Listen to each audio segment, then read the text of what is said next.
नमस्कार साथियों, मैं विवेक आप लोगों का स्वागत करता हूं साहित्य गुरु यूट्यूब चैनल पे। जैसा कि आप सभी को पता है कि यूजीसी नेट दिसंबर का जो एग्ज़ाम है जनवरी 2025 में होगा, तो उसी के हिसाब से मैं आपके लिए कुछ इम्पोर्टेंट रिवीजन पॉइंट्स को लेके आया हूं, जिनको हम पहले भी पढ़ चुके हैं।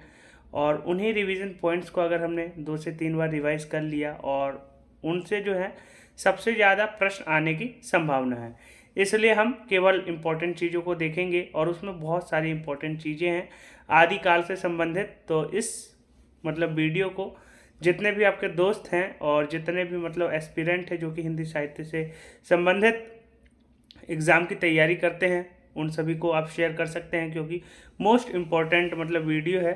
तो देखिए, आज हम बहुत ही कम समय में बहुत ही इम्पोर्टेंट चीज़ों को देखेंगे। तो देखिए,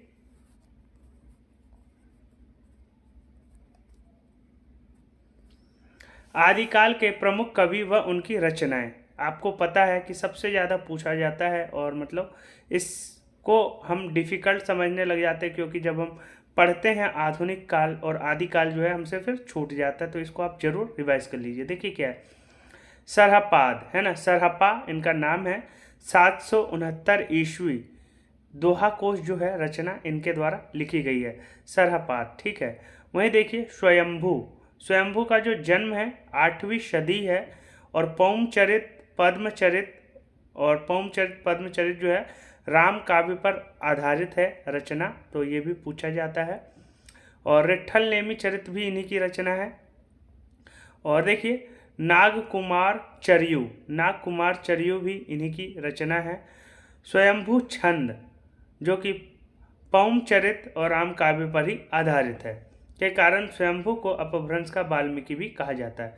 तो मोस्ट इम्पॉर्टेंट पॉइंट, जो स्वयंभू हैं उनको अपभ्रंश का वाल्मीकि कहा जाता है, क्योंकि इन्होंने राम भगवान के ऊपर राम जी के ऊपर इन्होंने पौमचरित रचना लिखी है। इसी के कारण इन्होंने जो अपभ्रंश में रचनाएं लिखी है, इसलिए इनको अपभ्रंश का वाल्मीकि भी कहा जाता है। तो आपको देखो यहाँ पे कितने सारे इंपॉर्टेंट पॉइंट थे, जितने भी थे सारे इंपॉर्टेंट, क्योंकि इससे आपको पक्का प्रश्न हर एग्जाम में देखने को मिलेगा ही।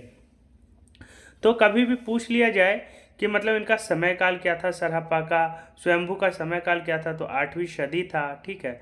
और स्वयंभू को अपभ्रंश का वाल्मीकि कहा जाता है। पौमचरित इनकी रचना है। रिट्ठल नेमी भी इन्हीं की रचना है। नाग कुमार चरियू और राम काव्य पर आधारित है पौमचरित। तो ये पूछा जाता है, तो इसको आप बिल्कुल भी स्क्रिप्ट नहीं कर सकते हैं, इसको आपको जानना ही पड़ेगा।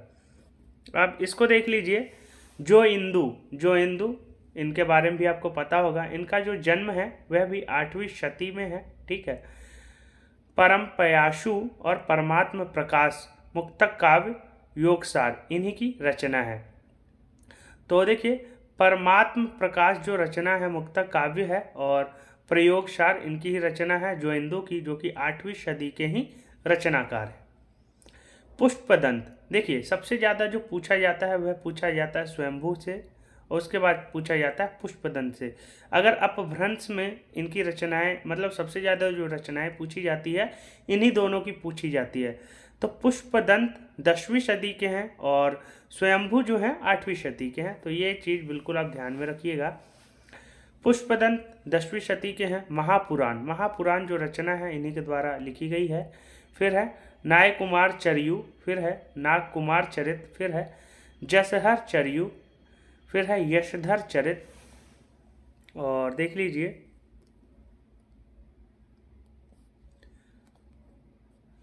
कोश ग्रंथ महापुराण में इन्होंने कृष्ण लीला का वर्णन किया है। तो महापुराण जो रचना है उसमें इन्होंने कृष्ण भगवान का वर्णन किया है, इसलिए इनको अपभ्रंश का व्यास कहा जाता है। आपको पता है वाल्मीकि जो थे रामायण के रचयिता थे, व्यास जो थे महाभारत या भागवत के जो रचयिता हैं व्यास को माना जाता है। तो अपभ्रंश के जो व्यास है, कि व्यास की जो तुलना दी गई है, उपाधि दी गई है, किसको दी गई है, पुष्पदंत को दी गई है। तो ये मोस्ट इम्पॉर्टेंट पॉइंट आपने देखे, और कितनी महत्वपूर्ण रचनाएं हैं। महापुराण पुष्पदंत की रचना है और 10वीं सदी के पुष्पदंत हैं। तो ये सारे के सारे जो फैक्ट हैं एग्जाम में पूछा जाता है। भविष्यत कहा, देखिए धनपाल की रचना है भविष्यत कहा। यह भी पूछी जाती है और मिलान में आते हैं ये प्रश्न, तो इनको आप देखिए। भविष्यत कहा जो रचना है धनपाल की रचना है, और भविष्य दत्त कथा एक बनिए की कहानी है। जो भविष्यत कहा रचना है, भविष्य दत्त नामक एक बनिए की कहानी इसमें हमें देखने को मिलता है। तो इसको आप मतलब ध्यान में रखिए कि क्या क्या पॉइंट जो है किस तरह से आपको घुमाकर पूछा जाएगा। देवसेन, श्रावकाचार्य, देखिए श्रावकाचार्य भी मोस्ट इंपॉर्टेंट मतलब रचना कह सकते हैं आप इसको। देवसेन के द्वारा श्रावकाचार्य जो रचना है लिखी गई है 933 ईस्वी में। सावधम्य दोहा डॉक्टर नगेंद्र के अनुसार हिंदी का पहला काव्य ग्रंथ माना जाता है। तो सावधम्य दोहा जो रचना है डॉक्टर नगेंद्र के अनुसार हिंदी का पहला काव्य ग्रंथ माना जाता है, और देवसेन के द्वारा भविष्यत का श्रावकाचार्य जो रचना है वह लिखा गया है। इसमें श्रावक धर्म के बारे में लिखा गया है। मुनि राम सिंह, देखिए पाहुड़ दोहा, ये भी बहुत पूछा जाता है। मुनि राम सिंह पाहुड़ दोहा 11वीं शती की रचना है, और यह भी मोस्ट इम्पॉर्टेंट रचना है। तो मुनि राम सिंह के द्वारा पाहुड़ दोहा लिखी गई है, 11वीं शती की है, मोस्ट इम्पॉर्टेंट। तो इसको आप बिल्कुल छोड़ नहीं सकते, मतलब जितने भी मैं पॉइंट्स इसमें शेयर कर रहा हूँ मोस्ट वेरी मोस्ट इम्पॉर्टेंट इसमें आपको देखने को पॉइंट्स मिल रहे हैं।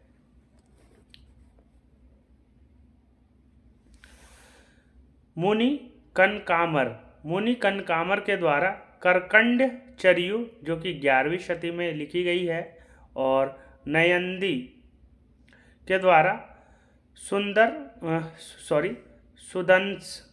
सुदंस चरियु जो कि 11वीं शती में लिखी गई है, और वीर के द्वारा जम्बू सामी चरियु जो कि 11वीं शती में श्रृंगार वैराग्य पर काचित काव्य लिखा गया है। तो ये जो रचनाएं हैं इनकी है। ये देखिए नीचे वाले जो हैं जैसे नंदनी, वीर और ये मुनि कनकामर, ये इतने इम्पोर्टेंट मैं नहीं कहूँगा, लेकिन इसके ऊपर आपने जितने भी पढ़े वो सारे के सारे ही इम्पोर्टेंट है, और उनसे ज़्यादा प्रश्न जो हैं अभी तक बन रखे हैं, तो उनको आप छोड़िएगा बिल्कुल नहीं। अब्दुल रहमान, इनसे भी बहुत ज़्यादा प्रश्न पूछा जाता है। संदेश राशक, देखिए संदेश राशक कई बार एग्जाम में पूछा जा चुका है। 1147 ईस्वी के आसपास इसका जो है समय काल माना जाता है। अब्दुल रहमान के द्वारा इस रचना को लिखा गया है। नरपति नाल विसल देव रासो के रचनाकार हैं। 1155 ईस्वी में इसका जो है रचनाकाल माना जाता है।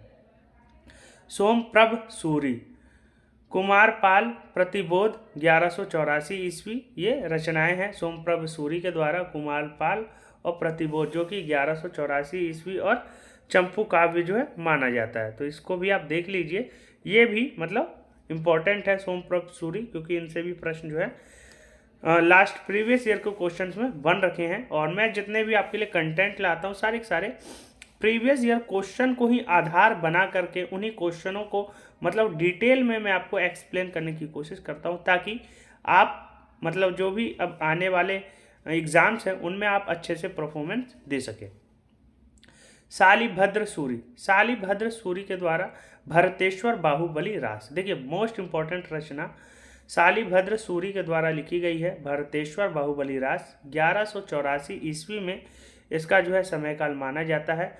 मुनि जिन विजय के अनुसार जैन साहित्य की रास परंपरा का प्रथम ग्रंथ इसको माना जाता है। किसको?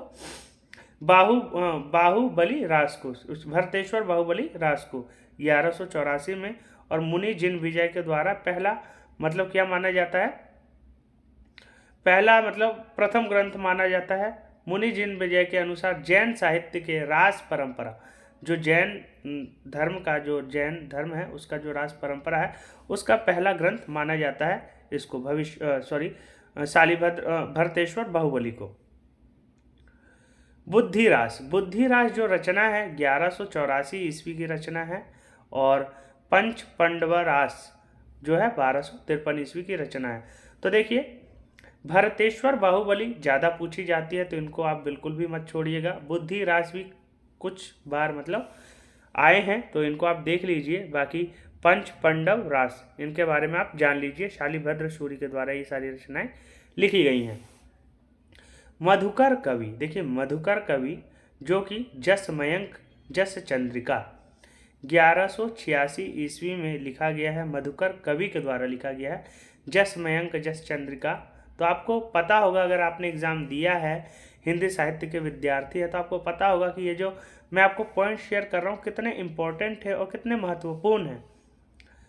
हेमचंद्र सूरी जो कि 1085 ईस्वी से 1172 ईस्वी इनका मतलब समय काल बताया जा रहा है, और कली काल सर्वज्ञ इनकी रचना है। कुमारपाल चरित्र इनकी रचना है। फिर है हेमचंद्र शब्दानुशासन, फिर है देसी नाममाला, छंदानुशासन, योगश, ये सारी जो है इनकी रचनाएं हैं।